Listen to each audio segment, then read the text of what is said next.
This is Pastor Erik from Big Sandy Church of God in Big Sandy, Montana, and this is a teaching video I'm doing. I have no idea what number I am on, but we'll just say that it is Easter week. This weekend is Easter, and I thought I would do a teaching related to Easter and the resurrection.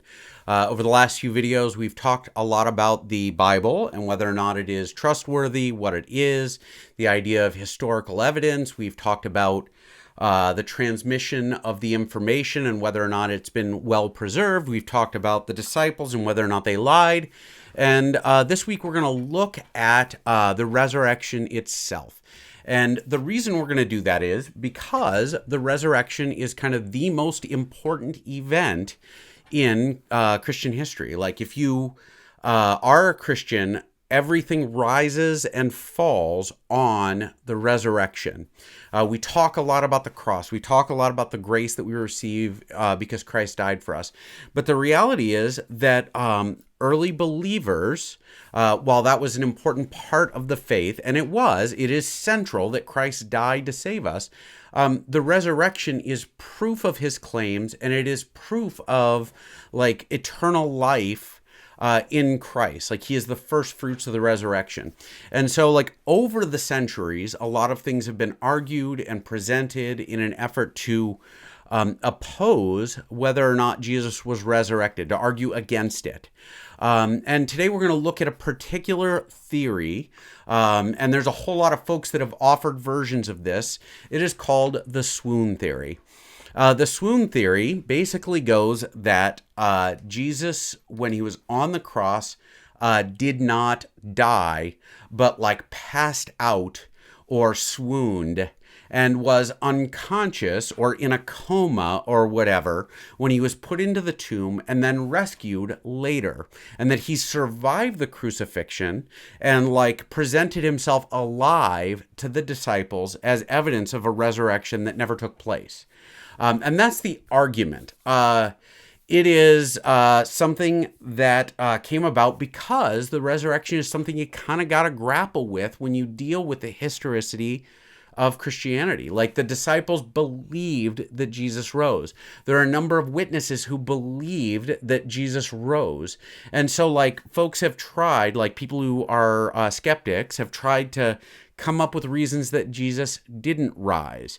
And this is a theory that first came about in like 1780 from a German fella. And his original argument was that Luke, the doctor, gave Jesus drugs that helped him fake the death that he appeared to suffer on the cross. And that was a plan that Jesus had come up with to be crucified and then survive the crucifixion. And then that way he could come back and present himself as the Messiah. And then like he was eventually taken out of the grave by Joseph of Arimathea and revived. And it was a big sort of plan from the Essene community, which this fella argued was a secret society that was setting out to like create this Messiah religion thing. And so that's kind of the earliest version of this. Throughout the 1800s, there's like 2 or 3 different scholars that came along and offered versions of the swoon theory. And then when you get into the 1900s, like in the 20th century, like every 10 or 15 years, there'd be a different groundbreaking book arguing that Jesus didn't die on the cross. And there's a bunch of different versions, like that Pilate rescued him because he didn't want Jesus actually crucified, or that Jesus was crucified with Peter and Judas, and all 3 of them survived, and that it's all like this double talk thing that was in the Gospels, or and a lot of like common things throughout them. Like first off, that Jesus survived, and also that he was drugged, or that he was in a coma and then he revived and all this other stuff. And that's how the resurrection appearances are sort of explained away by the swoon theory. And so we're going to have a look at this. First off, like what evidence supports it? And this is important, right? Because like if you're going to take an opposition argument seriously, you got to kind of deal with what evidence is there.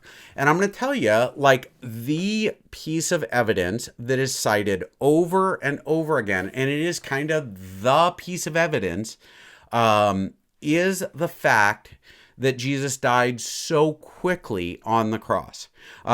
Crucifixions were like just nasty. I mean, like, there's no way around the fact that crucifixions were brutal and they were painful and they were torturous and they were public. And the whole point was to keep the person suffering for as long as possible in public, so everybody knew, don't mess with the Romans. And that's kind of where it came about. Like, that was the whole thing. And so Jesus, like, they would oftentimes like do their best to keep people alive through crucifixions, and sometimes crucifixions would last like 4 or 5 days. There are even accounts of people like going weeks on crosses. And the fact that Jesus was crucified at 9 a.m. and that he physically died at about 3 in the afternoon puts a 6-hour block in which he was crucified and then died, which is pretty short. And that is like the piece of evidence that is cited over and over and over again. Everything else that is ever pointed to is conjecture based on like allusions made in other texts, or like something else in that area, like oh, Luke is a doctor, and so Luke could have drugged him, or oh, look, Pilate didn't want to execute Jesus, so Pilate could have rescued him. But that's not really evidence in any way. That's not like the resurrection accounts where there are witnesses that say, I saw Jesus alive, I talked to him, I ate a meal with him. That is a like very concrete bit of evidence in the form of eyewitness testimony. It just is. It is not the same thing as conjecture based on a fact that happens to fit the conspiracy theory. And so there's not a lot of evidence that supports it. Generally, when folks produce things that they say are evidence, it involves reading like the Gospels and saying the Gospels don't actually tell the story that they are telling. It's double talk. And these are all like Pesher, which is one argument that came about in, I think, the 80s, if I'm not mistaken. That the Essene community used Pesher in their writing, and therefore the Gospels are all in Pesher, which is where you double talk something. You talk about something directly, but you use different language to encode it so nobody knows what really happened. Again, no evidence, it's all conjecture. And finally, the Essenes. Why am I going to address this? Because the Essenes are a common feature in these theories. The reason is because, like, all we knew about the Essenes for centuries and centuries is that they were a major political group in first century Israel. We know that there was the Pharisees, the Sadducees, and the Essenes. We know that because Josephus, the historian, records the Essenes as like a political group, and we didn't know anything about them except that they were a political group. And so, like, over the like 2 centuries, like from the maybe late 1700s on through like 1960, 1970-ish, there were all of these crazy theories tossed out using the Essenes as sort of a crutch. Oh, they were a secret society. Oh, they were a revolutionary group. Oh, they were this. Oh, they were that. And there are all these things tossed out assigned to them until the Dead Sea Scrolls turned up and the Essene community was discovered. And then it turned out that the Essenes weren't any of those things, and but oftentimes they're cited. And again, it's evidence that is just conjecture.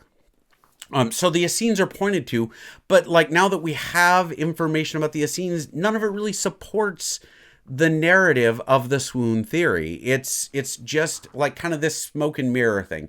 It's not evidence. It's just a story. So let's go on. Like that is it. Like the big supporting evidence is 6 hours to die on the cross. That's it. Everything else is guesses. Everything else is conjecture. Everything else is misreading the plain spoken information in ancient texts, all of that stuff. So let's go on from there. Like, what are the problems with this theory? Like, first off, we'll just address surviving the cross. Like, what are the problems with Jesus surviving the cross? First off is that there's no evidence. Like, there's literally absolutely no evidence that Jesus survived the cross except the resurrection appearances. That's it. Nothing else supports it. No one else records it. There is nothing like that in any way suggests that Jesus did anything except for die on the cross.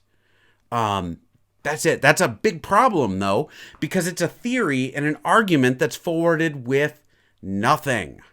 And the weight of the argument is based on Jesus was nailed to a cross and then he was seen alive, therefore he survived. All it does is just discount the possibility of a miraculous thing happening, the resurrection. So that's the biggest problem. Let's take a step from there. A lot of times the Apostle Luke is relied on as sort of a part of the explanation. And the problem that rises there is, like, Luke wasn't there. Luke is a figure. He wrote the book of Luke, right? And then he wrote the book of Acts. And like some folks will use that to argue, well, Luke was present for these things, except that Luke was probably a Gentile. There's like some pretty strong textual support for the idea that Luke was not Jewish. And so he wasn't there.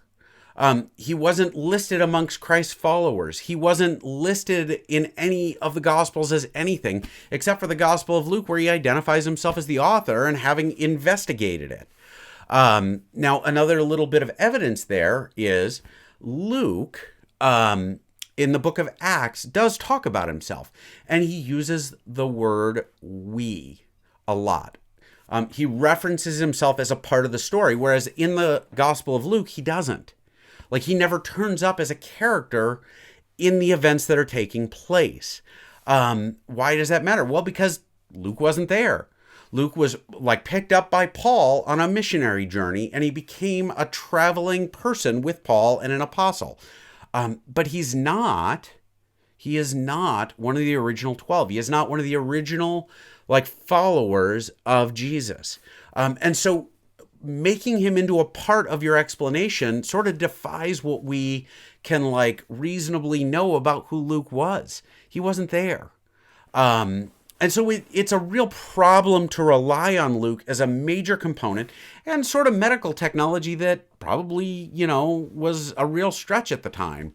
Faking somebody's death using drugs, that's a big jump. So let's go on from there. Like, what else do we have that is a problem with the idea that Jesus, survived the crucifixion? Well, the Journal of the American Medical Association, JAMA, is a very well-respected journal. It is a modern, medical, reviewed, peer-reviewed kind of publication. And years ago, they published an analysis of the crucifixion, of the cross, addressing the question, could Jesus have survived? And their answer is really, absolutely, definitely not. Well, what is this based on? Well, for starters, Jesus was in really rough condition when he was crucified. Let's not overlook that. Jesus was, at his original trial in Jerusalem, Jesus was beaten, and he was beaten badly. Like overnight, he was abused heavily by the temple guards. Then he was handed over to Pilate. Oops, hit my microphone. He was handed over to Pilate, and Pilate, in an effort to save him, had him whipped. Now, he's been abused at that point. Then he has been scourged or whipped. And what the Romans would do with this, they would have a whip with like a bunch of little strands, and they would either have woven into it little bits of pottery and metal and stuff like that, or they would dip the whip in resin and they would run it through broken pottery and glass and little bits of metal or whatever. And the point being that this whip would be a nasty, barbed like implement, not like, you know, the bullwhip that Indiana Jones carried around, but a skin you alive if I hit you enough times kind of whip. And it was so severe to be scourged the way that Jesus was, it was actually illegal for a Roman citizen to be whipped more than 39 times because it was considered a death penalty to be whipped more than 39 times. It would like Roman citizens were only allowed to be executed in one way, and that was like beheading. And so like there was this, like, you know, you couldn't execute him in this way. You know, you couldn't execute a Roman in this way because like whipping someone could kill them. And there are accounts of people like being scourged, like Jesus was scourged, where they would take this whip and they would swing it around like a bat and it would wrap, and then they would pull it out and these barbs would tear the flesh as they came out. It is a nasty, nasty torture. And Jesus was almost certainly whipped more than 40 times because he's like they're making an example of him, right? He would have been bleeding profusely at this point and not have received treatment. He would have been, you know, there are accounts of people standing up after scourging and there's not enough like muscle and flesh left to hold their entrails in. Like, I know it's kind of gross. I'm sorry. It is a brutal thing. This alone could have killed him. When you look at the story of Christ carrying the cross, which was probably not the full cross, it was probably a cross beam, but you know, whatever, like he collapses and is unable to go forward. Doctors will often, like, as they look at this account, they'll look at that and they'll cite it as evidence that Jesus may have been suffering from something called hypovolemic shock. Hypovolemic shock is when you lose enough of your bodily fluid, like your blood, that you cannot pump enough blood through your system to maintain yourself. And so your organs start to shut down and like bad things begin to happen. Like it will kill you. In short, Jesus was bleeding to death at that point. And some of the symptoms of hypovolemic shock are like dizziness and fatigue and collapsing and stuff like that. It is a strongly suggested thing amongst these medical professionals. Like, look, he's dying. Like, he is dying at this point. He arrives, is crucified. Now, the way crucifixion would happen in the first century is they would run a nail through his wrists, right? It says hands in the text, but the Greek word for hand refers to fingertip to elbow, and a lot of times they would punch through the wrist. And the reason was because Romans were really good at torturing people. And there's a nerve cluster that runs through that part of the arm, and if you pierce it with a nail, it creates excruciating pain that runs from the palm to the spine, and it forces your hand into like a claw shape. You can't control it anymore because the nerve clusters have been severed. That's probably what happened. Again, more bleeding, more trauma. Then they would have run a nail probably between his Achilles tendon and the rest of his leg, and he would have been hung in like this public setting. And so he is bleeding even more. And has suffered even more trauma beyond the beating, beyond the whipping. He has been nailed to a piece of wood and hung up. Now, how do people die when they're crucified? There are a lot of different ways like that people think this probably happened. They haven't done a lot of experimenting to find out how they actually would die. A popular theory for a long time was asphyxiation, that you would have to pull yourself up to breathe and then lower yourself down. And this is supported by the argument that like one of the things they would do is if they wanted to speed up your crucifixion is they break your legs and you would die. And a lot of folks would argue, well, you would suffocate. And it is possible that Jesus, like that was the way that you would die. That does not discount the idea that like between trauma and blood loss and shock, Christ died. So he's hanging there. It is also possible that like just everything together is what would kill you. Like that just being in an exposed position and bleeding and everything else, like is eventually you're just going to die from it. Like it is a brutal, nasty way to go. Jesus Like according to the Journal of the American Medical Association, this whole sequence of events was enough to kill him. If you add in the final act, like they get to the end of the crucifixion, right? Like as they're nearing the end of the day, and they break the thieves' legs on either sides of him, either to help them suffocate or to put them into shock so that they would die faster. Either way, they did this because the next day is a Sabbath and it's Passover, and they don't want to leave dead bodies up because it would tick off the local Jewish folks, and like it was a culturally inappropriate thing to do. And so they decide, well, let's hurry the process up. And so they break either guy's legs and they look at Jesus and they're like, guy's dead. Nobody questioned. The Romans aren't like in this spot where they're like, oh yeah, that guy shouldn't be dead. It hasn't been long enough. They say, oh, well, he's dead. And in order to establish that he definitely was dead, they took a spear and they jammed it up into his chest cavity from underneath. And Luke records that water and blood flowed out. Well, what does this tell us? One swoon theory writer argues that, like Luke, being a doctor, would know that he was pumping blood still, therefore he was still alive. Discounting, of course, the fact that now he's got a gaping cavity wound on top of everything else. But there are two other reads on this. It is possible that the blood, having died and having been dead for a little bit, that the blood had begun to separate, and that the water was plasma and the blood was like the remnants, the platelets and stuff like that. Or, and I think this is a stronger explanation, that the spear pierced the pericardial sac. I believe it's called. I'm not a doctor, so don't email me and say you're wrong. It is a bag that the heart sits in, right? And that is a thing. Like the heart sits in a bag that protects it, and it is filled with fluid.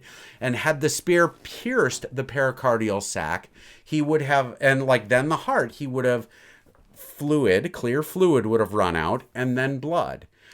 This is a reasonable explanation based on the facts. If he hadn't died up until that point, he was dead then.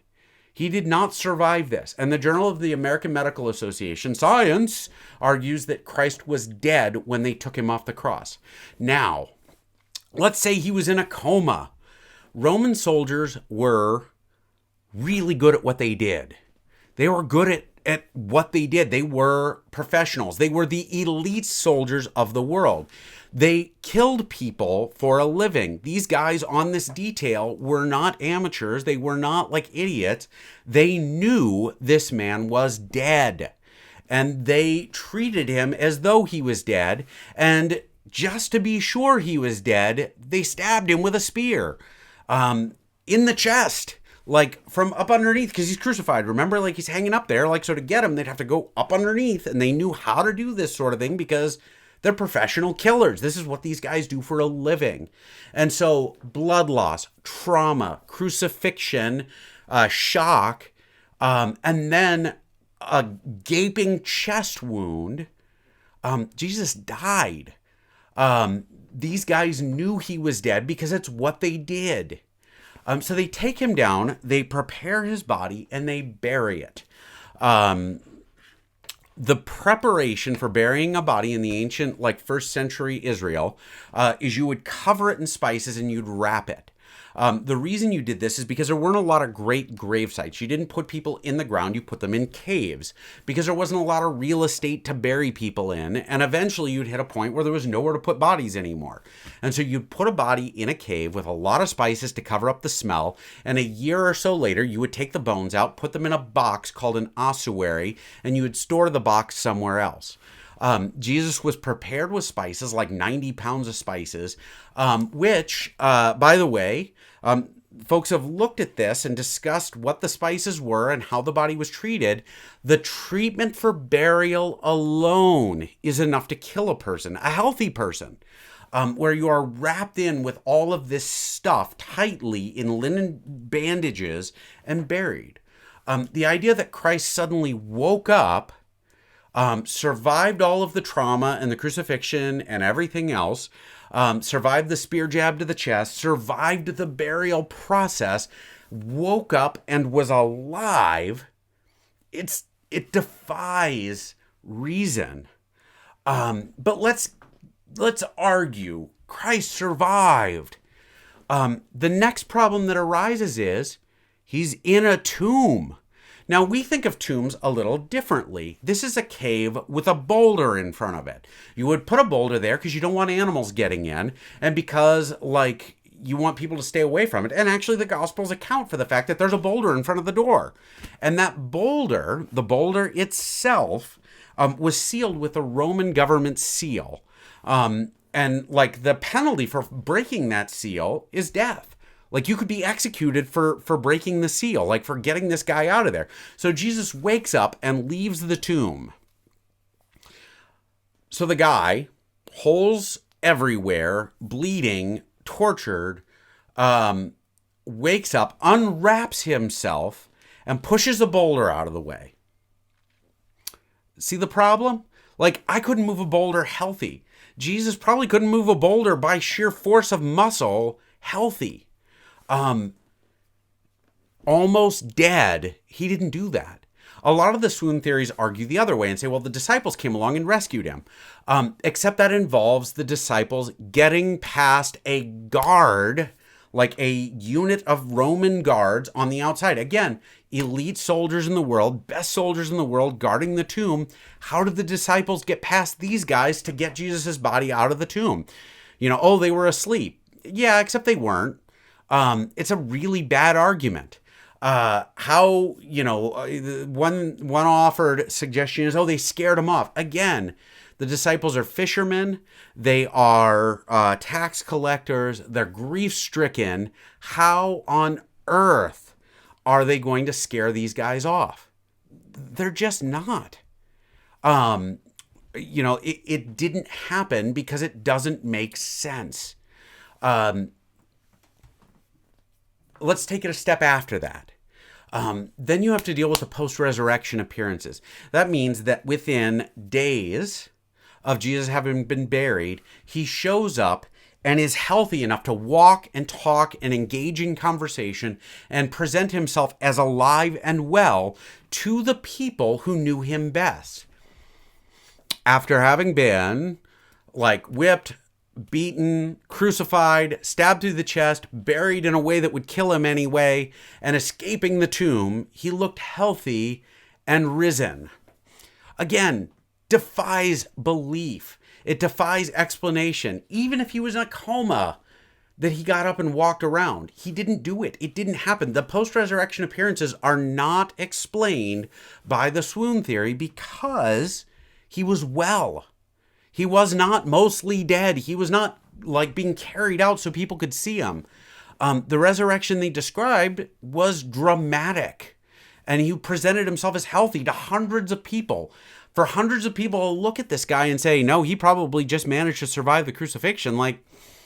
For Jesus to say to Thomas, on the third day, on the Sunday that he rose, hey, stick your finger in the hole in my hand and put your hand in the hole in my side. This wasn't a guy who was barely alive and just getting out of a coma. He was a guy who was alive. The historical evidence does not support this. It is just a bad argument. And finally, where did he go? The reality is that if Jesus survived the cross, he did not show up in Roman Jewish life after that. There are arguments that he went to India, and all of the evidence supporting that has been absolutely discounted by scholars as, really, really just bad scholarship. It's just not well supported. There's no evidence for that. And if he had gone to India, if he had traveled east and continued preaching, why did his disciples go with him? Why did his disciples claim that he ascended into heaven? Why did they stay in Jerusalem and start a church? It doesn't make sense. He didn't go to France and hang out for the rest of his life. He didn't do any of that because he would have been prominent. He wouldn't have just disappeared. And the disciples would not have risen to notoriety while he hid. It just wouldn't have happened. Especially if the guy was bold enough to fake his own death. It just doesn't compute. The idea that he, or what if he then died again? it falls apart really fast. It's just a bad argument. So after the post-resurrection appearances and all the other problems there, let's look at the lives of the disciples. And we've covered this in previous videos. The disciples were changed and spent the rest of their life preaching the gospel. And were tortured to death, swearing Christ came back. Why would they do that? If they knew Jesus just survived, if they knew he was mostly dead when he came out of the tomb, why would they do that? Why? It doesn't work. You can reference those previous videos to kind of see a little more about that. But the point being that the lives the disciples lived don't reflect the swoon theory. And then finally, the very last thing, this brilliant explanation didn't show up for 17 centuries because no one who was familiar with Roman crucifixion, no one in the first century would say Jesus survived all of that. No one would believe it. It is absolutely unreasonable and impossible. No first century Jew would say Christ was crucified and lived. No first century Roman would say he survived. No one. It is there are all kinds of arguments in the first century about what might have happened, but no one said that. No one said he survived because he couldn't have. The resurrection that we are celebrating this Easter week is the only explanation that fits the facts that we have. The evidence that we have is that Christ was crucified, that he was bleeding to death when he went to the cross, that he was dying slowly and horribly at that point, that he was dead, that he was pierced with a spear, that he was buried, and then he was resurrected alive and healthy, and that he interacted with his disciples who then went on to change the world. The history, the eyewitness accounts, the evidence we have received supports this. It doesn't support the idea that Jesus faked his death. This is Erik. If you want to ask questions, if you want to engage in discussion about this, I know it's a longer video. This is the 10th time I've recorded this, and I just can't cover it well short. So if this was too long, tell me. I hope you enjoyed it. I hope you learned something. I'm going to try and put out something else next week again in this sort of apologetics vein, but I might do a meditation before Easter. We'll see. Again, Erik Sietsema. Ask questions in the comments, argue with me, send me email, send me texts, whatever. Argue with me, or ask questions. I love to engage in this stuff. I will do follow-up videos in response. God bless you all again. I'm Erik Sietsema from Big Sandy Church of God in Big Sandy, Montana. Happy Easter. He is risen. He is risen indeed.